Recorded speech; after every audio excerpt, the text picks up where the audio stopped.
Lord forgive me for this trap shit. Sergeant Smack making backflip. Telly Hank did with the action. With the vital speaking Spanish.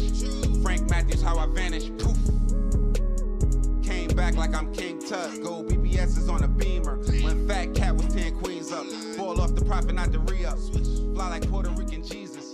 Uptown like I'm Baby May. Just caught a touchdown from the bay. Jam Master J.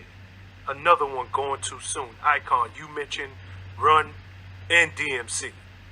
Third member of the group, JMJ. The guy who's suspected of killing him also is suspected of allegedly killing Stretch. And that nigga that was down for me, rested dead. Switch sides, guess his new friends wanted him dead. Probably be murdered for the shit that I said. Years and years of that rough life, running crazy while I'm a kid, and going tough with a knife. I live and try for the regular, walking down competitor. See him take a move and chase him down like the predator. Get in trouble every day in school, act a fool, and you know I had to break every rule. Showing off for the ladies, cause I had the mad dress, so I had to watch my back when it was time to step. With all my carries and the carries with love for me. Oh, pop, pop, they send a sucker up above for me. And yo, come and see him passing me by. Put a broke, got it away, the pack and started selling. Oh, and now the money's looking lovely. Off the drop top and now the ladies wanna run back. Kick the game, they told us never kick it back, yo. Slack, yo, now they label me the back, yo. Check it, get disrespected if you're front on the bird, man. You heard, man. Catch a couple shots with the Glock in my hand. Damn, at least I'm realistic. With my biscuit, you know you get yourself twisted. The rubber cover. Me and my man got a plan, kicking major dust. If you owe some dough, look for the gauge. A lot of pressure with the street game. It's a deep game, and my mama always crying. Yo, this so much rough, rugged and raw. The Walker family is devastated by the loss of rap artist Randy Walker. He was just 27 years old. He held my mother up, and I can't believe he's gone. I can't believe he's gone. Walker, known as Stretch, was a member of the group Live Squad. Police say Walker was driving in Hollis, Queens overnight on his way home from his brother's house when someone in a passing car shot at him at least 3 times, causing him to crash his van. Walker was only about 3 blocks away from his home right here. He didn't make it, and his family doesn't know why. I don't know if people think that he was moving up too fast. I don't know. And maybe a little jealous of his success. Yes, I think so. God. I get a hug from him every day. Every day. He calls me mother. Some folks in the neighborhood believe his murder might be drug-related. We didn't have to sell drugs. So he wasn't into drugs at all? Nah, not at all. There's a lot of rumors about that. And maybe, you know, growing up, you know, in the streets, whatever. But now, in these years, now, I wasn't even going down like that. Walker's wife and 6-year-old daughter Monisha are trying to come to grips with their tragic loss. Now, all they have are memories. In Queens Village, Queens, Linda Schmidt. It must fall, us against them all. I'm down for y'all and my homies call. If you ever need a these my homies right here. Lover, Dre, my real partners, you know what I'm saying? Tupac, get the nut. If you ever need a place to sit, all right, y'all. Brothers and sisters, if you ever need a place to sit, all right, y'all. Real brothers and sisters. Buy the new album, Tupacalypse now. Go see the movie Juice. Look out for the Live Squad. Raw Fusion, Denzel, Hard Money, Cold Squad. What up, though? Shit got Popalot. Whole lot of mob shit going on. We on our way to NYC with it. Headshot City. Meet us in Queens. Springfield Gardens if you're using GPS. Now, today, we are going to be covering one of very few artists that would have been able to say that they were able to work with, which you can literally make a case by saying any one of them could be the greatest rapper of all time. And these 3 people I'm speaking of is going to be the Notorious B.I.G., Tupac Shakur, as well as Nas. While the person that I'm covering, I would consider to be a underrated MC, but even more than that, a underrated producer, is going to be none other than Randy Stretch Walker, or Big Stretch. Now, Stretch, who a lot of people know as a one-time close friend as well as collaborator with Tupac, but that only breaks the tip of the iceberg when you delve into life into Big Stretch. Now, Stretch would stand out not only for his ability to rap as well as produce. Standing as tall as 6'8", he probably was going to be recognized in any room he stepped in. He was said to be born in the Springfield Gardens section of Queens in the late 1960s, growing up in a house with two sisters and a younger brother, Christopher, who would later adopt the name Majesty. At only the age of 20, in 1988, they would team up with a DJ, and they would go on to form a group named Live Squad, where Stretch would go on to play a main role, rapping as well as producing on the debut project BQ in Full Effect.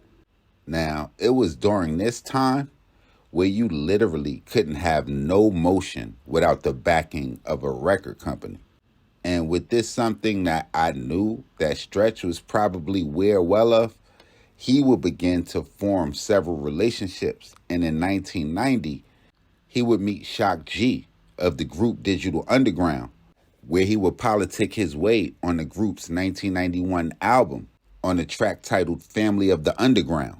And not sure if it was due to that relationship, but it wouldn't be long before he would meet a young Tupac, and they would go on to form a close friendship. In early 1992, Tupac would appear on Yo MTV Raps with Ed Lover, another close friend of Stretch, where he performed the song If My Homies Call, with Stretch in the background acting as his hype man. With the relationship that he had with Yo MTV Raps host Ed Lover, who would go on to praise the group Live Squad's demo tape and was even said to take over the role as executive producer over the project, was able to help the group get signed to Tommy Boy Records. But with that opportunity, timing was not on their side, as longtime West Coast gangster rapper Ice-T would release a controversial song titled Cop Killer that would put Tommy Boy as well as the Live Squad in a tough situation. With Tommy Boy favoring more radio play hits, they would eventually shelve the album as well as drop the group. Now, it would be a situation when Tupac was filming one of my favorite classics, Juice, where his trailer would end up getting broken into and some jewelry was stolen. And it was said that Stretch, along with Tretch from the group Naughty by Nature, who would have roles as extras in the movie, would apparently find the person responsible for the trailer break-in and put the brakes on his ass. Now, I'm sure that situation brought Stretch even closer with Tupac, and on his debut album, Tupacalypse Now, Stretch would go on to produce as well as rap on 2 songs. As the relationship grew stronger, Stretch would find himself being invited to be a member of Tupac's group Thug Life. The group would go on to sign to Interscope Records, and they would release one album titled Thug Life Volume 1, where Stretch would rap and produce thug music as well as one of my all-time favorite Tupac classics, Bury Me a G. And it would be that very next year, 1993, where Stretch and Notorious Big would cross paths, where both men would join Tupac on the set at Maryland's Bowie State University. The trio also would record an unreleased song titled House of Pain, supposedly for Biggie's debut album. But that's when things would get shaky, because in November of 1994, as we all know, that's when the shots that was heard around the world was fired, where the 2 men would be part of a group that would be ambushed in the studio's lobby room. Tupac would end up getting shot, and shit would literally hit the fan, as his relationship with Stretch, as well as his relationship with Biggie, was sour, as he blamed both of them for setting him up. Now, looking at the situation, almost 30 years later, it seems to me that Tupac might have been a little paranoid, but who really knows? He would go on to make statements accusing Stretch of siding with the other side, and more than that, not having his back. Now, like I said, looking at the situation 30 years later and the players in the game, and I'm thinking about Stretch, who might not have known about the plot, but even if he did, he probably looked at the guys responsible for the attack on Tupac and decided to sit that one out. Now, that's not to say that Live Squad was pushovers or anything to sneeze at, but a lot of the people that Stretch will find himself involved with will find themselves in situations with some of the most feared guys in the streets at that time. So fast forward to October of 1995, Tupac, who would be serving time for a rape conviction, would end up being bailed out by then Death Row CEO Suge Knight, where he would begin to work on his highly anticipated album, All Eyes on Me. Now, it would be a little over a month after Tupac would end up being bailed out in the 1-year anniversary of him being shot in Quad Studios on November 30th of 1995, where Stretch, who would be leaving a recording session with Nas on his way to a Notorious B.I.G. event, a black car occupied by 2 or 3 men would pull on the side of his green minivan. A chase would ensue that would end up with the men firing shots into the minivan, causing Stretch to crash the minivan on 112th Avenue and 209th Street just after midnight. Authorities would arrive to the scene and pronounce him dead with 4 gunshot wounds to the back. And literally for the next 20 years, rumors would swirl around saying how his death was a revenge for Tupac Shakur's shooting at Quad in 1994. As the years would pass, in 1999, Stretch's brother Majesty would go on to form Grand Imperial Records with well-known Queens gangster E-Money Bags. And as we all know, he would end up being murdered in a Gangland-style hit orchestrated by Kenneth Supreme McGriff in July of 2001. And it would be more than 2 decades after his murder before any light would be shed on his death.